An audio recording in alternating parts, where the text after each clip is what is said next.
Bom dia, irmãos queridos, nesta quarta-feira, dia 20 de agosto.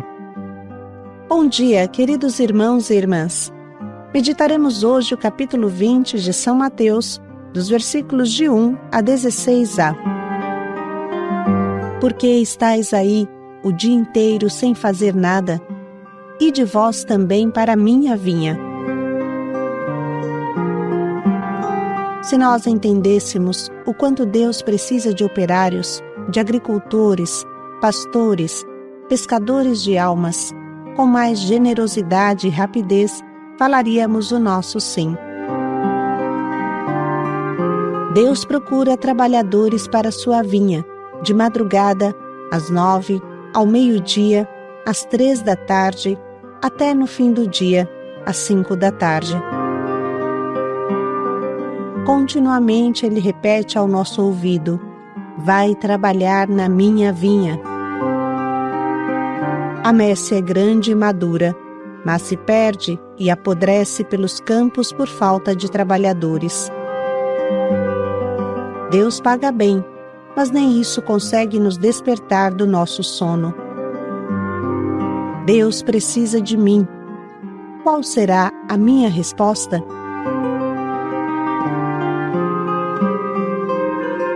O Senhor esteja convosco. Ele está no meio de nós. Proclamação do Evangelho de Jesus Cristo segundo Mateus. Glória a vós, Senhor.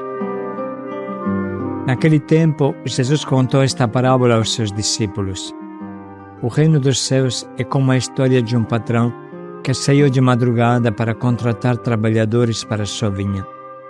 Combinou com os trabalhadores uma moeda de prata por dia e os mandou para a vinha. Às 9 horas da manhã, o patrão saiu de novo, viu outros que estavam na praça, desocupados, e lhes disse: ide também vós para a minha vinha, e eu vos pagarei o que for justo. E eles foram. O patrão saiu de novo ao meio-dia e às 3 horas da tarde e fez a mesma coisa. Saindo outra vez pelas 5 horas da tarde, encontrou outros que estavam na praça e lhes disse: por que estáis aí o dia inteiro desocupados? Eles responderam: porque ninguém nos contratou. O patrão lhes disse: ide vós também para a minha vinha. Quando chegou a tarde, o patrão disse ao administrador: chama os trabalhadores e paga-lhes uma diária a todos, começando pelos últimos até os primeiros. Vieram os que tinham sido contratados às 5 da tarde e cada um recebeu uma moeda de prata. Em seguida vieram os que foram contratados primeiro e pensavam que ia receber mais. Porém, cada um deles também recebeu uma moeda de prata. Ao receberem o pagamento, começaram a resmungar contra o patrão. Estes últimos trabalharam uma hora só, e tu os igualaste a nós que suportamos o cansaço e o calor o dia inteiro. Então o patrão disse a um deles: amigo, eu não fui injusto contigo. Não combinamos uma moeda de prata? Toma o que é teu e volta para casa. Eu quero dar a este, que foi contratado por último, o mesmo que a ti. Por acaso não tenho o direito de fazer o que eu quero com aquilo que me pertence? Ou estás com inveja porque eu estou sendo bom? Assim, os últimos serão os primeiros e os primeiros serão os últimos. Palavra da salvação. Glória a vós, Senhor. Para refletir bem sobre esta parábola, nada melhor do que as palavras do nosso Papa São João Paulo II na sua carta Christi Fidelis Laici, os fiéis leigos, que foi escrita 34 anos atrás, mas que é mais atual do que qualquer outro escrito mesmo deste ano. Assim o Papa diz: ide vós também para a minha vinha. Ao sair pelas 9 horas da manhã, vi outros que estavam ociosos e disse-lhes: ide vós também para a minha vinha. O convite do Senhor Jesus, ide vós também para a minha vinha, continua, desde esse longínquo dia, a fazer-se sentir ao longo da história, dirige-se a todo homem que vem a este mundo. Nos nossos dias, a Igreja do Concílio Vaticano II, numa renovada efusão do espírito de Pentecostes, amadureceu uma consciência mais viva da sua natureza missionária e ouviu de novo a voz do seu Senhor, que a envia ao mundo como sacramento universal de salvação. Ide vós também. A chamada não diz respeito apenas aos pastores, aos sacerdotes, aos religiosos e religiosas, mas estende-se aos fiéis leigos. Também os fiéis leigos são pessoalmente chamados pelo Senhor, de quem recebem uma missão para a Igreja e para o mundo. Os padres conciliares, fazendo eco do chamado de Cristo, convidaram todos os fiéis leigos, homens e mulheres, a trabalhar na sua vinha. O Sagrado Concílio pede instantemente no Senhor a todos os fiéis leigos que respondam com decisão de vontade, ânimo generoso e disponibilidade de coração à voz de Cristo, que nesta hora os convida com maior insistência e ao impulso do Espírito Santo. De modo particular, os jovens tomem como dirigido a si próprios este chamamento e recebam-no com alegria e generosidade. Com efeito, é o próprio Senhor que, por meio deste Sagrado Concílio, mais uma vez convida todos os leigos a que se unam a Ele cada vez mais intimamente e, sentindo como próprio o que é dele, se associem à sua missão salvadora. Ele é quem de novo se envia a todas as cidades e lugares aonde Ele há de chegar. Ide vós também para a minha vinha. Mais uma vez, estas palavras ecoaram espiritualmente durante a celebração do nosso Sínodo dos Bispos. De olhos postos no pós-concílio, os padres sinodais puderam constatar como o Espírito tem continuado a rejuvenescer a Igreja, suscitando novas energias de santidade e de participação em tantos fiéis leigos. Prova-o, entre outras coisas, o novo estilo de colaboração entre sacerdotes, religiosos e fiéis leigos, a participação ativa na liturgia, no anúncio da palavra de Deus e na catequese, a multiplicidade de serviços e de tarefas confiadas aos fiéis leigos e por eles assumidos. O radioso florescimento de grupos, associações e movimentos de espiritualidade de cristãos leigos. A participação cada vez maior e significativa das mulheres na vida da Igreja e o progresso da sociedade.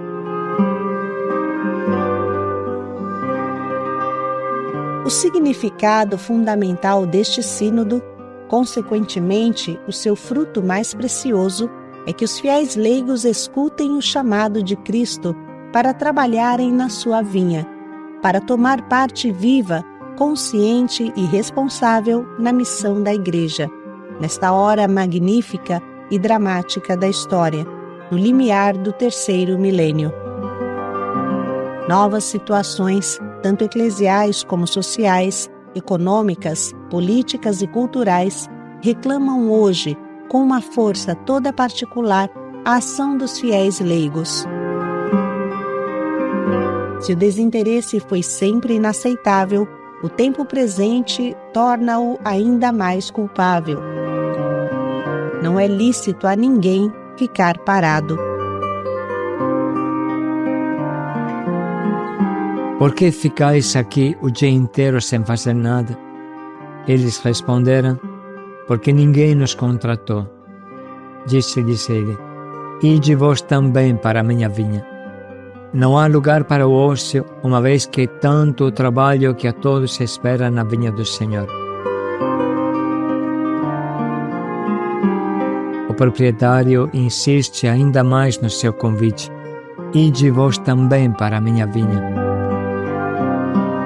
A voz do Senhor ressoa sem dúvida no íntimo do próprio ser de cada cristão, que graças à fé e aos sacramentos da iniciação cristã, torna-se imagem de Jesus Cristo, insere-se na Igreja como seu membro vivo e é sujeito ativo de sua missão de salvação.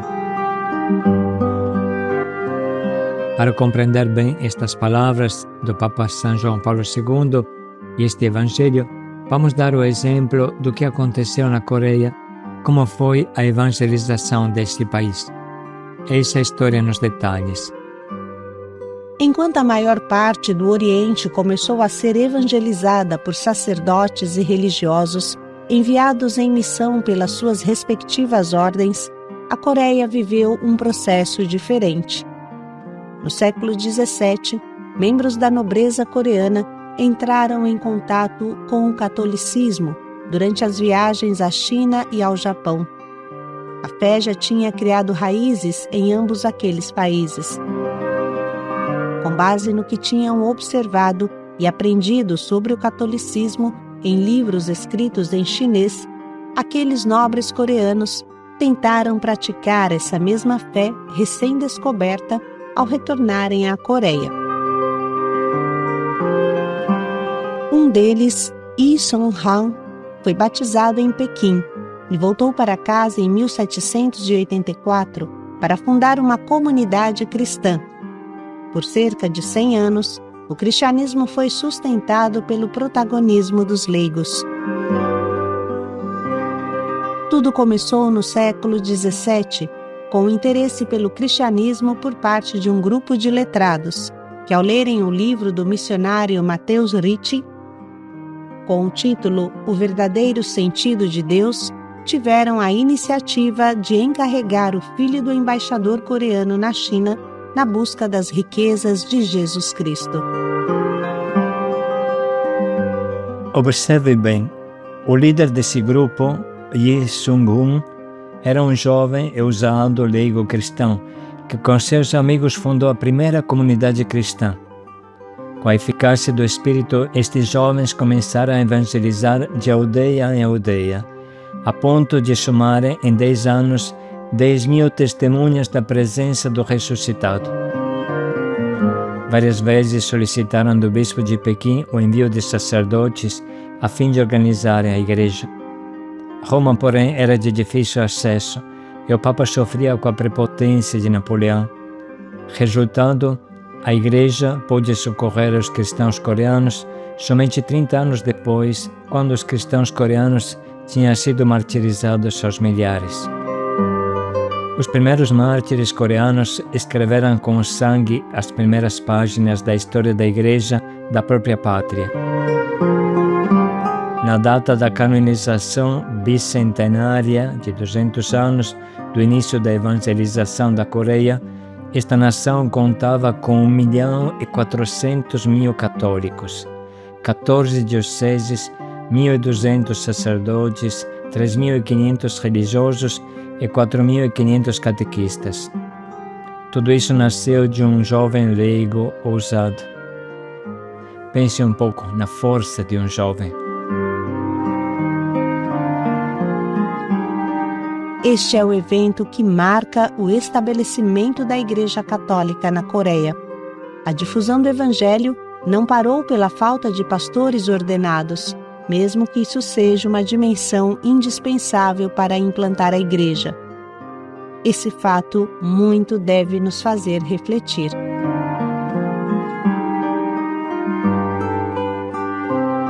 Concluímos com um trecho muito forte e claro do Catecismo da Igreja Católica, no número 900. Assim como todos os fiéis, em virtude do batismo e da confirmação, os leigos são encarregados por Deus do apostolado. Portanto, eles têm a obrigação e gozam do direito, individualmente ou agrupados em associações, de trabalhar para que a mensagem divina da salvação seja conhecida e recebida por todos os homens e por toda a terra. Esta obrigação é ainda mais presente se levarmos em conta que é somente por meio deles que os homens podem ouvir o Evangelho e conhecer a Cristo. Nas comunidades eclesiais, a ação deles é tão necessária que sem ela o apostolado dos pastores não pode, na maioria das vezes, obter seu pleno efeito. As palavras que acabamos de ouvir bem iluminam o trecho de hoje que agora vamos ler novamente. Naquele tempo, Jesus contou esta parábola aos seus discípulos. O reino dos céus é como a história de um patrão que saiu de madrugada para contratar trabalhadores para a sua vinha. Combinou com os trabalhadores uma moeda de prata por dia e os mandou para a vinha. Às 9 horas da manhã, o patrão saiu de novo, viu outros que estavam na praça, desocupados, e lhes disse: Ide também vós para a minha vinha, eu vos pagarei o que for justo. E eles foram. O patrão saiu de novo ao meio-dia e às 3 horas da tarde e fez a mesma coisa.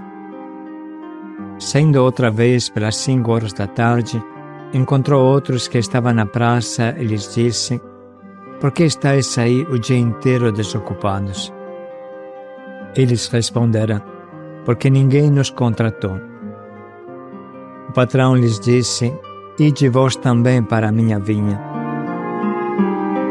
Quando chegou a tarde, o patrão disse ao administrador: Chama os trabalhadores e paga-lhes uma diária a todos, começando pelos últimos até os primeiros. Vieram os que tinham sido contratados às 5 da tarde e cada um recebeu uma moeda de prata. Em seguida vieram os que foram contratados primeiro e pensavam que ia receber mais. Porém, cada um deles também recebeu uma moeda de prata. Ao receberem o pagamento, começaram a resmungar contra o patrão. Estes últimos trabalharam uma hora só, e tu os igualaste a nós que suportamos o cansaço e o calor o dia inteiro. Então o patrão disse a um deles: Amigo, eu não fui injusto contigo. Não combinamos uma moeda de prata? Toma o que é teu e volta para casa.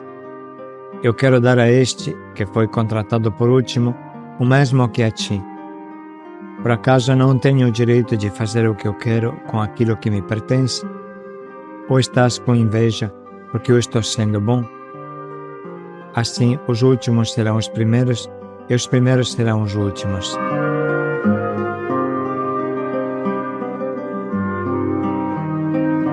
Vamos parar um pouco para sublinhar e anotar as frases que mais falam ao nosso coração.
Estamos agora preparados para escolher o propósito que nos guie nesse dia.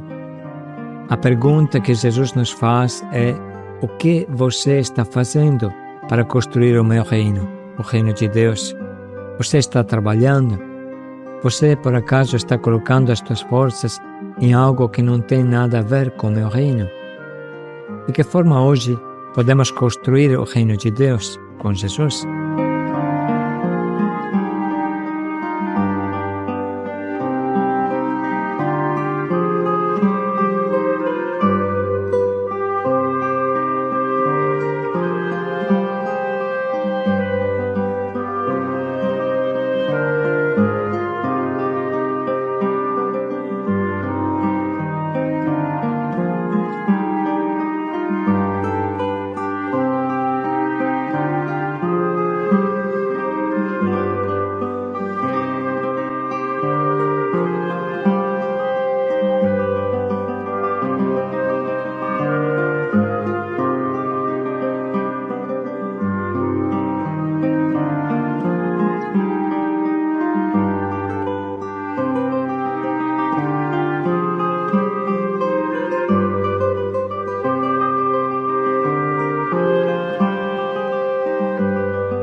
Vamos dedicar mais um minuto para pensar bem em como colocar em prática esse nosso propósito.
Vai trabalhar na minha vinha. Paz e alegria a todos. Por que estáis aí parados? Paz e alegria a todos.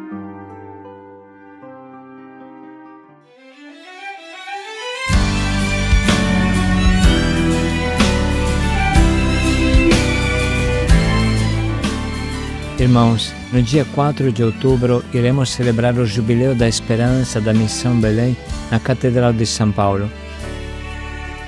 E será também a missa de ação de graça pelos 20 anos de vida da Missão Belém, além que a profissão das promessas de cerca de 100 irmãos. Será uma grande festa.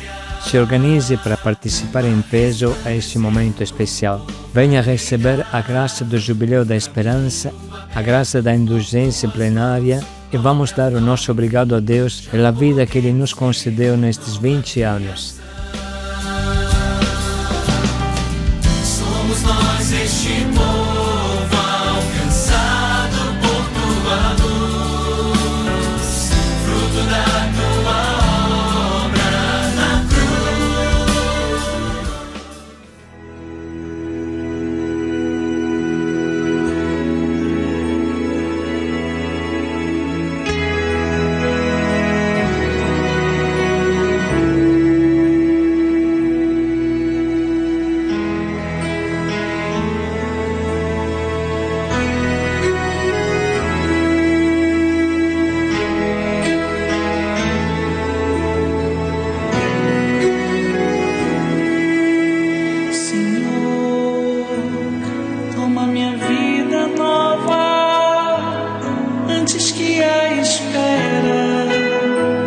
desgaste anos em mim e estou disposto ao que queiras, não importa o que seja, tu chamas-me a servir, leva-me aonde os homens necessitem tua palavra, necessitem de força de viver.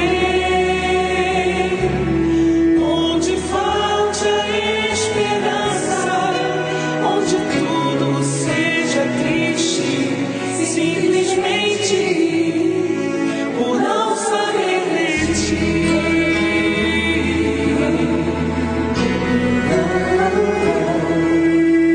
Te doy mi corazón sincero para gritar sin miedo lo hermoso que es tu amor. Señor, tengo alma misionera, con tu sed me alatera, que tenga sed de ti. Leva-me aonde os homens necessitem tua palavra, necessitem de força de viver, onde falte a esperança, onde tudo seja triste, simplesmente por não saber de ti.